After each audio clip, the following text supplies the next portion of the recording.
നമസ്കാരം, കൊട്ടാരക്കര മീഡിയയിലേക്ക് സ്വാഗതം. തിരുവനന്തപുരത്ത് ചേരുന്ന KPCC നേതൃയോഗത്തിൽ നിന്ന് KPCC working president Shafi Parambil MP വിട്ടുനിൽക്കും. നേതൃയോഗത്തിനിടെ Shafi തൃശൂരിലാണ് തുടരുന്നത്.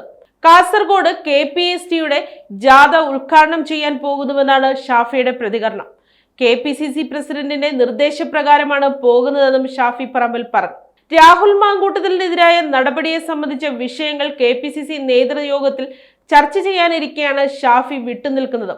ഇതിനിടെ SFI KSU സംഘർഷത്തിൽ പരിക്കേറ്റ KSU പ്രവർത്തകനെ തൃശൂർ ജില്ലാ സഹകരണ ആശുപത്രിയിലെത്തി ഷാഫി പറമ്പിൽ കണ്ടു. അതേസമയം രാഷ്ട്രീയ ആകാംക്ഷകൾക്ക് വിരാമമിട്ട് രാഹുൽ മാങ്കൂട്ടത്തിൽ MLA നിയമസഭയിൽ എത്തി. പ്രതിപക്ഷ നേതാവിന്റെയും KPCCയുടെയും നിർദ്ദേശം തള്ളിയാണ് രാഹുൽ മാങ്കൂട്ടത്തിൽ നിയമസഭയിൽ എത്തിയത്. നിയമസഭയിലെ പ്രത്യേക ബ്ലോക്കിലാണ് ഇദ്ദേഹം ഇരുന്നത്. പ്രതിപക്ഷ നിരയിലെ ഏറ്റവും പിന്നിലെ സീറ്റാണത്.